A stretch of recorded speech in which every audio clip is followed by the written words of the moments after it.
سے وابستہ، مسلم لیگ نون سے وابستہ، جمعیت علماء اسلام سے وابستہ اور دوسری پارٹیوں سے وابستہ آئینی ماہرین نے اس پر رائے دی ہمیں، اور متفقہ رائے دی کہ ایک اسمبلی کی تحلیل سے الیکٹورل کالج جو ہے وہ تحلیل نہیں ہوا کرتا، الیکشن پھر بھی ہوں گے، تو پھر ہمیں فوری طور پر اپنی اسٹریٹجی تبدیل کرنی پڑی۔ تو اس حوالے سے جو ضمنی الیکشن تھے اس میں بھی حصہ لینا کا فیصلہ کیا، اور سینٹ کے الیکشن میں بھی حصہ لینے کا فیصلہ کیا ہے۔ اگر ہم ایسا نہ کریں تو پھر تو ان اہلوں سے کل سینٹ بھی بھر جائے گا جی۔ تو اب انشاءاللہ العزیز ساری پارٹیاں اس کے لیے سنجیدہ ہیں کہ وہ سینٹ کے الیکشن میں حصہ لیں اور سینٹ کو کم از کم نقصان پہنچ جائے، زیادہ سے زیادہ نقصان سے محفوظ رکھیں ان سے۔ آپ کیا سمجھتے ہیں مولانا صاحب کہ ان حالات میں کہ جب آپ اسمبلیوں کو اور جو حکومت سلیکٹڈ ہے وہ ان کو کہہ رہے ہیں اور پی ڈی ایم ان کے خلاف مظاہرے بھی کر رہے ہیں کہ ان کا واحد حج کے خلاف وہ دوبارہ انتخابات ہے، پھر ضمنی انتخابات میں حصہ لینا؟ ضمنی انتخابات میں تو آج نہیں ہیں، جب سے میرا خیال میں 2 سال 2.5 سال گزرے ہیں ہر ضمنی الیکشن میں حصہ لیا گیا ہے، کیونکہ ہم نے نہ ووٹر لسٹ پر اعتراض کیا ہے، نہ ہم نے عوام پر کوئی اعتراض کیا ہے۔ عوام کی رائے جو ہے وہ ہر الیکشن میں صحیح طور پر سامنے آئی ہے، لیکن عام انتخابات میں جو رائے قوم کی تبدیل کی گئی ہے اس پر احتجاج ہم کر رہے ہیں۔ لہٰذا نہ الیکشن پر اصولی طور پر ہمارا انکار ہے، لیکن یہ کہ حصہ لینا مفید ہے یا نہ لینا مفید ہے، یہ ایک سیاسی ضرورت کے تحت ہوتا ہے۔ اصولی طور پر ہمیں 25 جولائی 2018 کے الیکشن پر اعتراض ہے، اس کے نتائج پہ اعتراض ہے کہ نتائج بالکل تبدیل کر دیے گئے ہیں، اقلیت کو اکثریت میں تبدیل کیا گیا ہے، اور جس کو حق حکمرانی حاصل نہیں تھا اسی کو حق حکمرانی کیوں دیا گیا ہے۔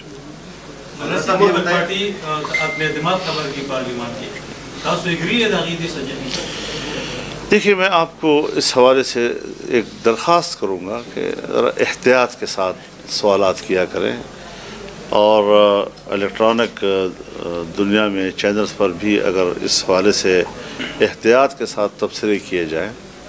پیپلز پارٹی کی ایک تجویز ہے، اس تجویز کو طے کرے گا پی ڈی ایم کا سربراہی اجلاس۔ تو ابھی یہ سربراہی اجلاس ہونے کو جا رہا ہے، اور اسی میں پھر ان کی رائے سنی جائے گی، ان کی دلیل سنی جائے گی، اور اگر وہ قابل عمل ہے تو پہلے بھی ایسی صورتحال پیدا ہوئی ہے کہ باہر اختلاف کی خبر شہرت پا گئی، لیکن ہم نے جب دیکھا کہ کسی پارٹی کی کوئی رائے ہے اور اس میں اس کی دلیل مضبوط ہے تو ہم نے انکار نہیں کیا ہے۔ لہذا فورم پر فیصلہ چھوڑ دیا جائے، اور فورم کا اجلاس ہونے کو جا رہا ہے، اس سے پہلے یہ کہہ دینا کہ جی ایک بیان آ گیا ہے اور اس بیان کا معنی یہ ہے کہ پی ڈی ایم ٹوٹ گیا ہے اور اس میں اختلاف آ گیا ہے، یہ خواب جو ہے یہ کبھی بھی ان کا شرمندہ تعبیر نہیں ہوگا۔ ہم بلے اعتماد کے ساتھ ایک دوسرے سے وابستہ ہیں، اور انشاءاللہ العزیز اعتماد کے ساتھ ہی ہم آگے بڑھیں گے۔ یہ بتائیں کہ جو پریزیڈنٹ جو بائیڈن ان کے پاکستان کے ساتھ کیسے تعلقات ہونے چاہیے اس صورتحال میں؟ دیکھیے، جو خارجہ پالیسی ہے اسے اس وقت کی حکومت کمانڈ کرتی ہے۔ ہم ایسے نااہلوں کے حوالے ہو چکے ہیں کہ ہندوستان کے ساتھ صورتحال میں کشیدگی میں اضافہ ہو رہا ہے۔ افغانستان اس وقت انڈیا کے کیمپ میں بیٹھا ہوا ہے، ایران اس وقت انڈیا کے کیمپ میں بیٹھا ہوا ہے، چائنا کو سی پیک کے حوالے سے آپ نے بہت دور کر دیا ہے، بہت ناراض کیا ہے، سعودی عرب بہت دور چلا گیا ہے آپ سے، امارات بہت دور چلا گیا ہے آپ سے، ملائیشیا آپ کے جہاز روک رہا ہے، برطانیہ پاکستان کو اربوں روپے کے جرمانے وصول کر رہے ہیں آپ کے جی، اور آپ ادا کر رہے ہیں جی۔ تو یہ ساری صورتحال یہ ہے کہ بین الاقوامی سطح پر آپ اس وقت تنہائی کا شکار ہیں۔ ہم تو یہ بات ضرور کہتے ہیں، اور جو بائیڈن بھی یہ بات سمجھتا ہے کیونکہ وہ ڈیموکریٹس ہیں، وہ پاکستان کی حکومت کو ڈیموکریسی کے معیار پر ایک ڈیموکریٹ گورنمنٹ تسلیم نہیں کر رہی ہے کہ رویوں سے اندازہ لگ رہا ہے، اور ان کو کرنا بھی نہیں چاہیے۔ پاکستان کی حکومت وہ ہو جو جمہوری معیار پر پوری اترتی ہو، आइन के तहत एक मुनसिफाना इलेक्शन के नतीजे में और शफाफ इलेक्शन के नतीजे में जो हुकूमत आए वो दुनिया के साथ अवाम की नुमाइंदा बनकर बात करती है। जब दुनिया को ये एहसास हो जाता है कि ये हुकूमत अवाम की नुमाइंदा नहीं है तो फिर आप तन्हाई की तरफ जाते हैं, फिर पब्लिक आप पे एतमाद नहीं करती। तो इस वक्त सूरत हाल ये है और हम यही कहना चाहते हैं कि जो बाइडन जो है वो अपने जमहूरी रवैयों का मुजाहरा करे, जिस तरह के उनका नारा है, जिस तरह की उनकी शनाख्त है, जिस तरह के उसका तारुफ है दुनिया के अंदर। और बैतुल मक़दस में जो अमेरिका ने अपना सफारतखाना खोलने की बात की है वो ट्रंप का एक गैर जमहूरी फ़ैसला है। इसमें भी उनको हकीकत पसंदाना अंदाज के साथ इस खित्ते को अक़वाम मुत्तहिदा और सलामती कौंसिल के करारदादों के मुताबिक मुतनाज़ा इलाका तस्लीम करना चाहिए और वहाँ से अपना सफारतखाना वापस कर देना चाहिए। पाकिस्तान के हवाले से भी खित्ते में एक जमहूरी माहौल को ऊपर ले जाने में उनको एक किरदार अदा करना चाहिए। मौलाना साहब, ये हुकूमत कह रही है कि सेनेट के इंतखाबात का तरीक़ेकार जो है वो तब्दील हम करा रहे हैं ओपन उस पर, तो आपका क्या राय है, क्या इस आप क्या कहना है? देखिए, ये भी बोखलाहट का ही अलामत है। हुकूमत बोखलाहट के शिकार, अपने लोगों पर एतमाद नहीं है उनको, अपने वोट पर उनको एतमाद नहीं है। उनको पता है कि ये हमारे लिस्ट के लोग नहीं हैं, ये किसी और के लिस्ट के लोग हैं, तो वो समझते हैं कि शायद इस तरीके से हम उनको कंट्रोल कर सकेंगे, उनका वोट कहीं नहीं जाएगा। लेकिन मेरा अंदाज़ा ये है कि उनको अपना वोट भी नहीं मिल सकेगा। मौलाना साहब, ये बताएं कि शेख रशीद साहब गुज़श्ता एक अरसे से कह रहे हैं कि मौलाना साहब के साथ हाथ हो गया। कौन कहता है? शेख रशीद। उनके साथ कितना हाथ हुआ है? वो अपना उनके साथ तो सारी जिंदगी होता रहा है, लेकिन वो हाथ का आदी हो गया है। मौलाना साहब, ये जो अपोजिशन का मतलब पूरी अपोजिशन का खुसूसन आपका नैब की जो कार्रवाइयाँ हैं उस पर पहले दिन से एतराज़ात हैं। हज़रत नैब सिरे से एहतसाब का इदारा नहीं है, इदारा ही नहीं है, ठीक है, आपके मुताबिक लोग उनको पकड़े जा रहे हैं, लेकिन मुझे तज़ाद सा नजर आ रहा है कि आपके भी करीबी साथियों को, रिश्तेदारों को बुला रहे हैं, कुछ को पकड़ा हुआ है, लेकिन आपकी पार्टी का मौक़िफ़ ये है कि अगर गलत काम हो रहा है आपके मुताबिक कि अगर मौलाना साहब को हाथ डाला तो हम पिंडी का रुख करेंगे, GHQ के सामने मुजाहरा करेंगे। लेकिन उससे पहले जितनी अपोजिशन के लोग पकड़े गए हैं, आपके रिश्तेदार पकड़े जा रहे हैं, उनको बुलाया जा रहा है, उस पर खामोशी है, ये क्यों है? मेरे ख्याल में आपने जोड़ सही नहीं लगाया। नेब के हवाले से पिंडी की बात नहीं हुई है, पिंडी की बात और मौजू पे हुई है और नेब की बात और मौजू पे हुई है। नहीं, मौलाना अब्दुल गफूर हैदरी साहब की जो प्रेस कॉन्फ्रेंस है उसने कहा था कि हम GHQ का रुख करेंगे। ये और मसला है। PDM के हवाले से एक इजलास जो लाहौर में हुआ था वो मजमूई सियासी सूरत हाल के हवाले से जो हमारे डिमांड्स हैं उस हवाले से पिंडी की बात हुई है और वो फ़ैसला अब तक बरकरार है कि हम कहाँ जाने का फ़ैसला करेंगे। देखिए, मैं एक बात बड़ी वजाहत के साथ कह दूँ, हमारी जंग हुकूमत के साथ है, एस्टेब्लिशमेंट से हमारी जंग नहीं है, एस्टेब्लिशमेंट से हमारी शिकायत है, हमारे गिले हैं। और ये जो कुछ मुसीबत इस वक्त कौम पर मुसल्लत है उसमें जो एस्टेब्लिशमेंट का एक जुर्म आप कह दें, उसकी ज़िम्मेदारी आप कह दें, वो अपने आप को ज़िम्मेदार तस्लीम करे। हमारा उनसे क्या जंग है? मैं ये तो कह सकता हूँ बतौर एक सियासी कारकुन के कि वज़ीर आज़म के मनसब पर मैंने बैठना है, इस वज़ीर आज़म को हटाकर यहाँ मैं बैठना चाहता हूँ। आप कह सकते हैं कि इसकी जगह मैं बैठना चाहता हूँ, लेकिन क्या मैं ये भी सोच सकता हूँ कि आर्मी चीफ की जगह मैं बैठना चाहता हूँ, उसके दफ्तर को मैं ऑक्युपाई करना चाहता हूँ, मैं आर्मी हाउस में जाना चाहता हूँ? जब ये तस्वुर ही नहीं है यहाँ पर और महाज जंग ही ये नहीं है, मुझे क्या पड़ी है कि मैं ये बात कहूँ कि मेरी जंग जो है आर्मी चीफ के साथ है या मेरी जंग ISI के साथ है, लेकिन वो जंग न लड़े हमारे साथ। हम इस बात की बात करते हैं। ये जो आप लोगों ने एक तस्वुर कायम किया हुआ है کہ اسٹیبلشمنٹ کے ساتھ لڑائی، بابا ہم نہیں لڑ رہے، وہ لڑ رہے ہیں، ان سے درخواست ہے کہ آپ یہ جنگ نہ لڑیں، یہ آپ کے فائدے میں نہیں ہے، آپ ریاستی ادارہ ہیں اور ڈائریکٹ ریاست کے تحفظ کی ذمہ داری پھر آپ پر آتی ہے۔ تو اس حوالے سے ہماری سوچ کا احترام کیا جائے، ہماری سوچ کو ایک متوازن اور ایک صحیح سوچ سے تعبیر کیا جائے۔ ہم کسی سے اداروں سے جنگ نہیں لڑنا چاہتے، لیکن اگر وہ غلط کام کرتا ہے تو کیا غلط کو غلط بھی نہ کہیں، شکایت بھی نہ کریں، گلہ بھی نہ کریں۔ یہ کوئی انڈیا کی فوج ہے کہ ہم سے گلہ نہ کریں اور اس کو دشمن سمجھیں؟ اپنوں سے شکایت ہوتی ہے۔ میں پاکستان کے اداروں سے شکایت کرتا ہوں، میں پاکستان کے الیکشن کمیشن سے شاکی ہوں، میں پاکستان کے نیب سے شاکی ہوں، میں پاکستان کے اسٹیبلشمنٹ سے شاکی ہوں، جو اس قسم کی حرکتیں کریں، پارٹیوں کو توڑنے کا کردار ادا کریں، پارٹیوں کے لوگوں سے ڈائریکٹ اپروچ کرنے کی کوشش کریں، خفیہ ملاقاتیں ان کے ساتھ کریں، ان کو لالچیں دیں، جماعت کو توڑنے کے لیے اپنا کردار ادا کریں۔ اب یہ چیزیں جب ہم تک پہنچیں گی تو گلہ تو پیدا ہوگا۔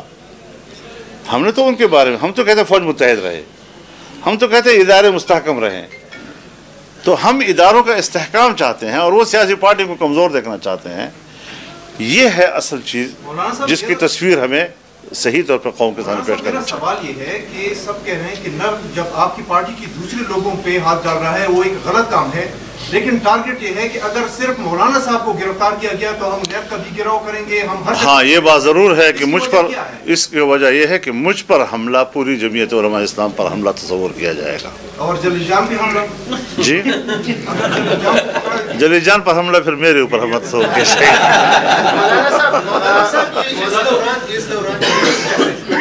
ان کو ذرا اپنا زور لگانے دیں، یہ سوچتے ہیں اس کو پکڑ لو، اس کو پکڑ لو، اس کو پکڑ لو تو فضل الرحمٰن پر دباؤ آ جائے گا۔ خاطر جمع رکھیں، خاطر جمع رکھیں۔ یہ چیزیں ہم کھیل چکے ہیں، یہ پرانے کھیل ہیں جو گزر چکے ہیں۔ نیب کا جو حربہ تھا وہ ایک وقت تک کام آتا رہا ان کے، اب وہ ٹھس ہو چکا ہے، نیب کچھ بھی نہیں ہے، اور اب نیب خطرے میں ہے۔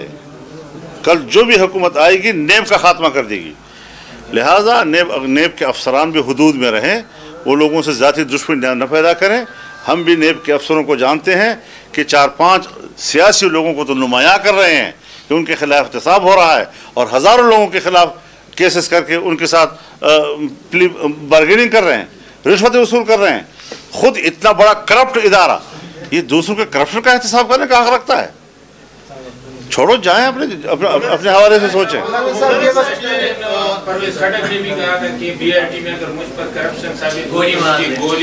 کرپشن جو ہے کرپشن ثابت نہیں ہے، بی آر ٹی خود کرپشن ہے، ثابت کرنے کیا مانا ہے؟ مولانا صاحب یہ بتائیں، سینٹ انتخابات کے بعد اگر جو پرویز خٹک صاحب کی صحت خود اس بات کی گواہی ہے، جو بی آر ٹی کا آرڈر ہوا ہے۔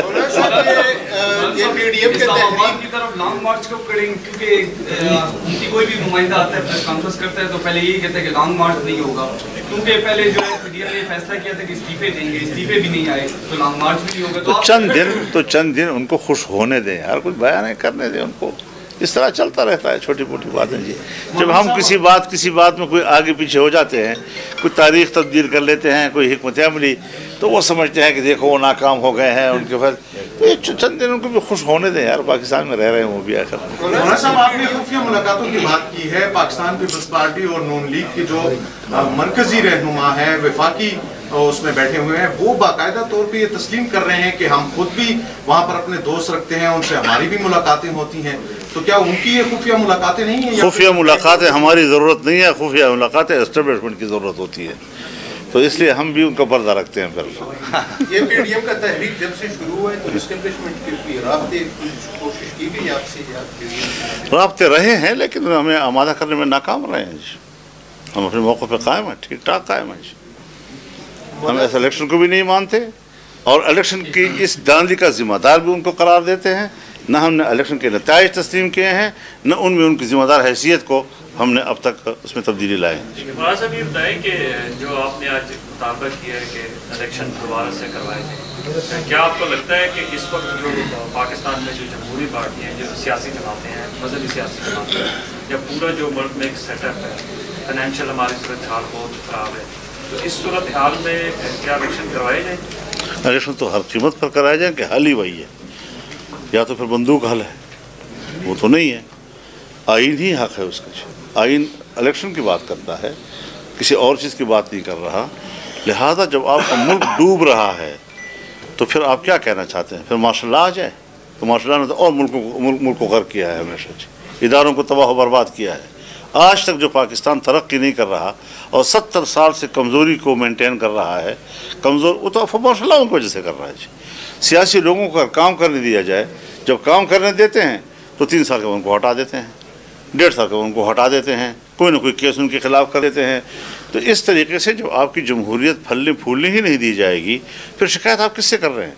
सिर्फ इसलिए कि इनके ऊपर थोपा जाए कि पाकिस्तान जो है कमज़ोर हो रहा है, तो ये इनकी वजह से मुल्क को तोड़ा गया, जिम्मेदार सियासतदानों को करार दे दिया गया। आज हम रहमान कमीशन को आप दुनिया के सामने लाएँ, पता चल जाता है कि असल जिम्मेदार कौन है उसका। जी मौलाना साहब, वज़ीर आज़म को डेट दी गई थी 31 जनवरी की इस्तीफे के लिए, तो कल 31 जनवरी है, तो उसके बाद क्या रहा है?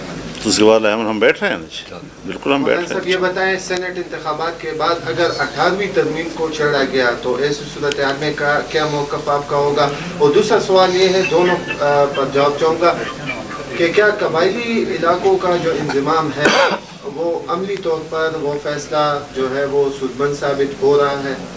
2 बातें आपने की हैं। एक है 18वीं तरमीम का मसला। 18वीं तरमीम सूबों के इख्तियारात में इजाफे का है, और सूबों के इख्तियारात में इस इजाफे का वादा सन 1973 के आइन में किया गया था। 10 या 11 साल में इनको इख्तियारात में इजाफे का आइन के ज़रिए वादा किया गया, लेकिन पूरा नहीं हुआ। अब जब 18वीं तरमीम के ज़रिए से सूबों को इख्तियारात दे दिए गए हैं, अब वापस लेना ये सूबों की एहसास महरूमियत पे और इजाफा है, जो खुदा न करे बगावत की तहरीकों में मुंतकिल ना हो जाए। लिहाजा इस किस्म की चीज़ों को हाथ डालना ये मुल्क को तकसीम करने का सबब बन सकता है। पाकिस्तान इस वक्त इंतहाई कमज़ोर पोजीशन से गुज़र रहा है, इस किस्म के मसाइल न छेड़े जाएँ। यहाँ पर मुश्किल ये है कि पाकिस्तान को मजबूत करने की बजाय एक इदारे को मजबूत करने की सोच परवान चढ़ रही है। जब तक हम इस तरजीह को तब्दील नहीं करेंगे, जब तक हम सिर्फ पाकिस्तान को मजबूत बनाने की और कौम को ताकतवर बनाने की नहीं सोचेंगे और सिर्फ एक इदारे को ताकतवर बनाने की सोचेंगे, ये पाकिस्तान तरक्की की तरफ नहीं जा सकेगा। आपका आइन वाज़ेह तौर पर कहता है कि NFC अवार्ड में जो सूबों का हिस्सा है उसमें इजाफा किया जा सकता है, कमी नहीं की जा सकती। उसके बारे में भी सोचा जा रहा है।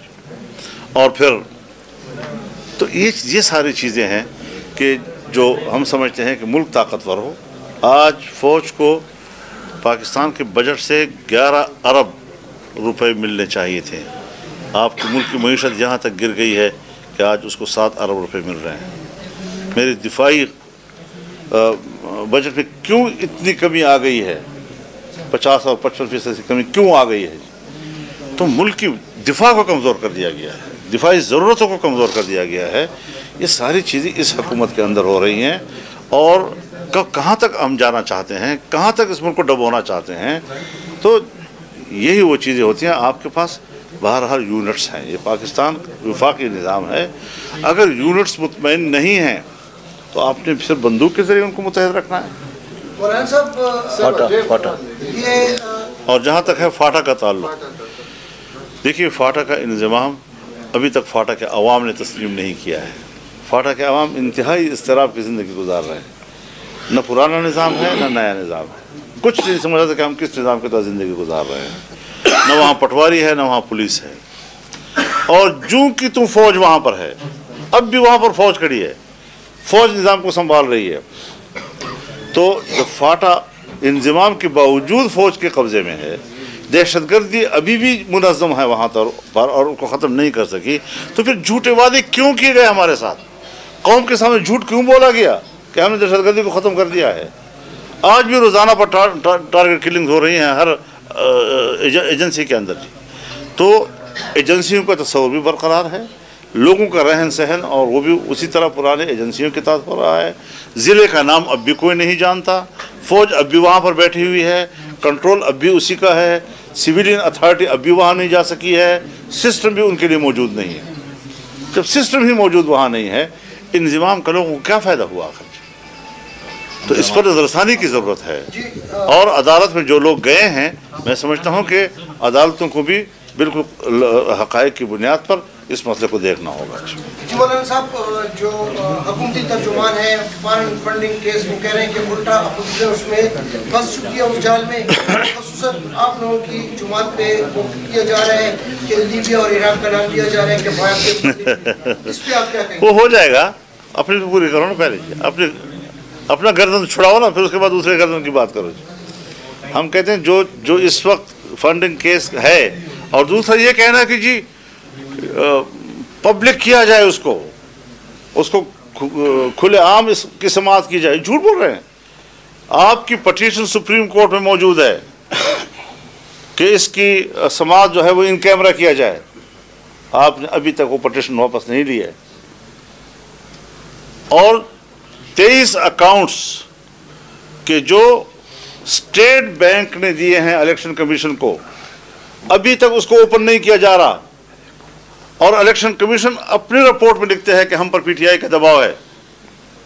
कौन सा खत लिखा है उन्होंने कि हमारा दबाव आपके ऊपर नहीं है, आप खोल दें उसको? तो जो कुछ इस बयान देने से पहले की कानूनी पोजीशन थी वो बदस्तूर बरकरार रखे हुए हैं, और सिर्फ बयान के जरिए लोगों में कहना चाहते हैं कि हमने तो ओपन ट्रायल का जो है उस पर आमादगी जाहिर की है। ये झूठ बोल रहे हैं लोगों के साथ। सिर्फ एक बयान देकर लोगों में ये प्रचार करने वाली बात है। कोई तब्दीली नहीं आई, पटिशन उसी तरह मौजूद है। और जो इलेक्शन कमीशन का फैसला है कि इसको सीक्रेट रखना है, और ये भी कि पीटीआई के दबाव पे हम इसको खुफिया रखे हुए हैं, ये सारी चीज़ें अपनी जगह पर बरकरार हैं, इसमें कोई तब्दीली नहीं आई है। तो झूठ कौम के सामने न बोला जाए। और ये फंडिंग के उनके गले में फंदा है। अब वो कोशिश कर रहे हैं कि हमारा क्या है जी, हमारा तो सब कुछ आमने सामने हो जाएगा।